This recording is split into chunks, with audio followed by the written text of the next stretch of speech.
అందరికీ నమస్తే అండి. ఈరోజు ఒక న్యూస్ అండి. బొటెక్ నడిపే ఆమె పోలీసులనే శాసించారు. నెల్లూరు జిల్లాలో అరాచక శక్తిగా ఓ మహిళ. వైకాపా హయాంలో ఆ పార్టీ నాయకుల అండదండలతో దందాలు. అప్పట్లో నెల్లూరులో పనిచేసిన ఓ పోలీసు ఉన్నతాధికారితో సన్నిహిత సంబంధాలు. 5 ఏళ్ళు సెటిల్మెంట్ల పర్వం. తాజాగా మళ్ళీ పైరవీలు, దందాలు మొదలు. ఓకే, ఇప్పుడు ఏమర్థం అవ్వాలండి? వైకాపా హయాంలో ఆ పార్టీ నాయకుల అండదండలతో అప్పట్లో నెల్లూరులో పనిచేసిన ఓ మహిళ దందాలు అన్నారు కదా. తాజాగా మళ్ళీ పైరవీలు, దందాలు అంటే ఇప్పుడు టీడీపీ హయాంలో కూడా చేస్తుందని అర్థం.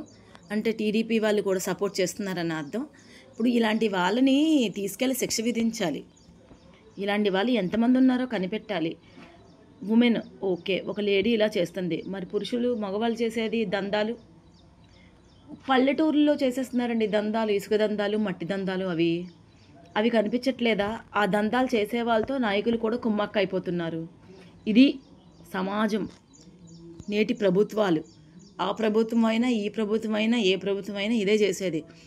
కొంతమంది ఏమో సనాతన సాంప్రదాయం అంటారు. మరి మిగిలిన మతాలు, కులాలు అండి. మన ఇండియా లౌకిక రాజ్యం కదా. లౌకిక రాజ్యం అని ఎన్నుకున్నాం కదా మన భారతదేశాన్ని. ఇప్పుడు భారతదేశాన్ని లౌకిక రాజ్యం అనుకున్నప్పుడు అందరూ కలిసే కదండి ఉండాలి. సర్వమత సారం ఒకటే కదండి. కృష్ణుడు చెప్పినా, అల్లా చెప్పినా, ఏసు చెప్పినా ఒకటే కదా. మానవ సేవయే మాధవ సేవ అండి. సరే, ఇది పక్కన పెడితే మరి సనాతన సాంప్రదాయం అన్నారు. సనాతన సాంప్రదాయం, మన దేశ రాజధాని ఢిల్లీలో సనాతన సాంప్రదాయం గురించి మన బీజేపీ గవర్నమెంట్ చెప్తారు. మంచిదండి. నేను బీజేపీ గవర్నమెంట్ అంటే నాకు కూడా చాలా ఇష్టం. ఎందుకంటే నేను కూడా ఒక హిందూగా నేను చాలా గౌరవిస్తాను పార్టీని. ఎందుకంటే హిందూయిజాన్ని తీసుకొస్తుంది కాబట్టి. కానీ హిందూయిజాన్ని గౌరవించారు కదా అని చెప్పి పక్క మతాలని ద్వేషించమని కాదండి అర్థం. నీ మతాన్ని నువ్వు కాపాడుకో, అలాగని పక్క మతాల్ని మాత్రం ఎందుకు బలి చేయాలి? పక్క మతాల మీద బురద పూయకూడదు కదా. మరి సనాతన సాంప్రదాయం గురించి మాట్లాడుకుందామండి. హిందూ దేవుళ్ళలో ఒక భగవంతుడు కాలభైరవుడు, అంటే కుక్క. మనం ప్రతి ఇంట్లో కుక్క రూపంలో ఉంటాడు కాలభైరవుడు అంటే. మరి ఢిల్లీలో వీధి కుక్కల్ని ఎందుకండి ఉంచకూడదు అని వాటి మీద ఎందుకు నిషేధం విధిస్తున్నారు? ఏమండి, మందు తాగిన బార్ షాపులు, మందు తాగి లివర్ చెడగొట్టుకుని లివర్ క్యాన్సర్లు తెచ్చుకునే బార్ షాపుల్ని, మందుని మీరు నిషేధించరు. సిగరెట్లు కాల్చడం వల్ల, ఆ పొగ వల్ల వచ్చే క్యాన్సర్లు, నోటి క్యాన్సర్లు, లంగ్ క్యాన్సర్లు, ఆ పొగ వల్ల పక్క వాళ్ళకు కూడా నష్టం జరుగుతాయి. వాటిని మీరు నిషేధించరు. అసాంఘిక కార్యకలాపాలు, ఆడపిల్లల పాలిట మన దేశ రాజధాని ఢిల్లీలోనే ఒక దిశ అనే అమ్మాయి పేరు బయటికి రాకూడదు, చెప్పలేదు కాబట్టి దిశ అనే అమ్మాయి మీద చాలా దారుణంగా చేశారండి. దారుణం. ఇలాగా మీకు 1-2 తెలుస్తున్నాయి. చాలామంది చేసేవి అవెందుకు నిషేధించలేకపోతున్నారు? ఇంకొకటండి,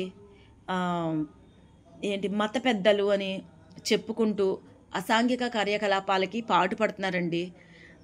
ఏంటి ఇది పెడుతున్నారు, ట్రస్ట్ అని పెడుతున్నారు. ప్రతిదీ కూడా ట్రస్ట్లోకి డబ్బులు పెడితే వాటికి లెక్కలు చెప్పక్కర్లేదు. ట్రస్ట్ కదా. మామూలుగా అయితే డబ్బులు ఎంత సంపాదించినా ట్యాక్స్లు అవి కట్టాలి, ఆస్తులుంటే ట్యాక్స్లు కట్టాలి. అదే ఒక ట్రస్ట్ అంటే ట్యాక్స్లు కట్టక్కర్లేదు. ఆ గుడి కడతారు, అక్కడ పక్కన అన్నదానం అంటారు, రోజుకు ఒక 10 మందికి 100 మందికి అన్నదానం చేస్తారు, అది ట్రస్ట్ అని చెప్తారు. ఆ ట్రస్ట్లో ఎన్ని డబ్బులు పెట్టినా వాటికి ఏమీ నిషేధాలు ఉండవు. కానీ వీధి కుక్కలకు నిషేధాలు ఇచ్చేస్తారండి. 1-2 ప్రతి మనుషుల్లో లాగే వాటిలో కూడా 1-2 తేడాగా ఉంటాయి. కానీ అది మనం ఒక్కరోజు అన్నం పెడితే మనల్ని నమ్ముకునే ఉంటుందండి కుక్క. వాటిని మాత్రం నిషేధిస్తారు. ఏం చేసాయండి? అవి కరుస్తా అప్పుడు అవి కరిచినా కానీ ఏ ప్రాబ్లం. కొన్ని చేస్తున్నాయండి, అలాంటి కుక్కల్ని తీసుకెళ్ళండి పక్కకి. అంతేగాని అన్ని కుక్కల్ని ఏం చేయకూడదు కదండి.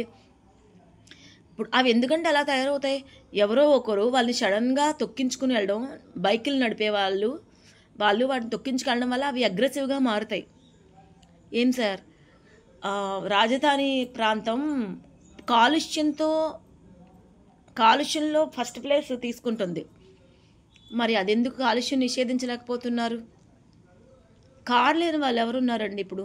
ఎందుకు నిషేధించలేకపోతున్నారు?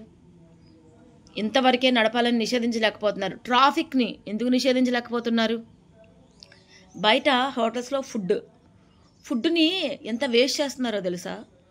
రెస్టారెంట్లకు వెళ్తారండి, మాకే డబ్బులు ఉన్నాయి అన్నట్టు అన్నీ ఆర్డర్ చేస్తారు, తినకుండా సగం సగం తినేసి వదిలేస్తారు. ఆ ఫుడ్ ఎంత వేస్ట్ అవుతుందండి? ఫుడ్ వేస్ట్ చేసే వాళ్ళ మీద ట్యాక్స్ వేయచ్చుగా. ఫుడ్ వేస్ట్ చేసే వాళ్ళ మీద ఒక ఏమంటారు దాన్ని, వాళ్ళ మీద నిషేధించవచ్చు కదా, వాళ్ళ మీద జరిమానా విధించవచ్చు కదా. ఫుడ్ వేస్ట్ చేసే వాళ్ళ మీద ఎంత కావాలో అంత తినరండి. ఒక ఫంక్షన్స్ చేస్తారు, ఫంక్షన్స్ చేసి ఆ చెత్త అంతా వీధిలో వేస్తారు. వాటిని ఎందుకు నిషేధించట్లేదు? ఫంక్షన్స్లో పెడతారండి ఫుడ్డు, మేము 10 రకాలు పెడితే మేము 20 రకాలు పెడితే మేము 50 రకాలు పెడతామని. జానెడు పొట్ట ఎంత పడుతుందండి? జానెడు పొట్టలో అన్నీ టేస్ట్ చేయాలని అన్నీ వేసేసుకుంటారు, కంచెం నిండా అన్నీ వదిలేస్తారు. అదేదో ఒక ఫ్యాషన్ లాగా. అవెందుకు నిషేధించట్లేదు? కోతుల నుంచి కాపాడుతాయండి కుక్కలు, దొంగల నుంచి కాపాడుతాయండి కుక్కలు. పోలీసులకి దొంగలను పట్టుకోవడానికి కూడా సపోర్ట్గా ఉంటాయండి కుక్కలు. వాటిని నిషేధించేసారు ఈజీగా. మూగజీవాలు కదా, మాట్లాడలేవనే కదా. కుక్కల కంటే హీనమైన మనుషులు ఉన్నారండి, వాళ్ళని ఎందుకు నిషేధించలేకపోతున్నారు? ఈ రాజకీయాల్లో ఉన్న సునకాలు బోల్డ్ ఉన్నాయండి, వాటిని ఎందుకు నిషేధించలేకపోతున్నారు? వాళ్ళకే పెద్దపీట వేస్తున్నారు కదా. సనాతన సాంప్రదాయం అని చెప్తే చాలు. ఏం సార్, సనాతన సాంప్రదాయం అంటే ఆడవాళ్ళని బలి చేయడమా? మరి వాళ్ళకేం శిక్ష విధిస్తున్నారు? సనాతన సాంప్రదాయం అంటే అందరూ సమానత్వం కాదా? గుళ్ళలో సమానత్వం ఉండదు, ఏముండదు, అన్నిట్లో సమానత్వంగా ఉండాలి అని సనాతన సాంప్రదాయం చెప్తుంది. మరి అలా ఏం లేదే. ఉదయాన్నే తెల్లవారుజాము దర్శనానికి నించున్నాడు, దర్శనం అవ్వదు, అప్పటికప్పుడు విఐపి అంటారు, వాళ్ళు దర్శనాలు అయిపోతాయి. ఇదండి మన సనాతన సాంప్రదాయం? ఇదేనా? సనాతన సాంప్రదాయాల్లో మూగజీవాలని హింసించమని చెప్పారండి. జీవహింస చేయకూడదనే కదా చెప్పారు ఎక్కడైనా సరే. ఏం చేస్తున్నారో ఎక్కడికి వెళ్తుందో మనకు అర్థం కావట్లేదండి. దందాలు చేసే వాళ్ళందరూ నెత్తిన పెట్టుకుంటారు. ఏ పార్టీలైనా సరే దందాలు, అక్రమ ఇసుక తోలకాలు, అక్రమ మట్టి తోలకాలు చేసేవాళ్ళు మాత్రం సపోర్ట్ చేస్తాయి. ఎందుకంటే చేతులకి ముడుపులు అందిస్తారు కదా వాళ్ళు. అది ఏ పార్టీలో ఉన్నా సరే అండి, అది మాత్రం సమానత్వం చూపిస్తారు. దాంట్లో కులం మతం తేడా ఏం లేదు, దాంట్లో వర్గభేదం లేదు. వీటిలో మాత్రం వాళ్ళకి నచ్చినట్టుగా చేస్తారు. ఇదండి మన ప్రభుత్వాలు. ఏదైనా సరే, అది ఏ ప్రభుత్వం అయినా, ఇది మన సమాజం, నేటి సమాజం ఇది.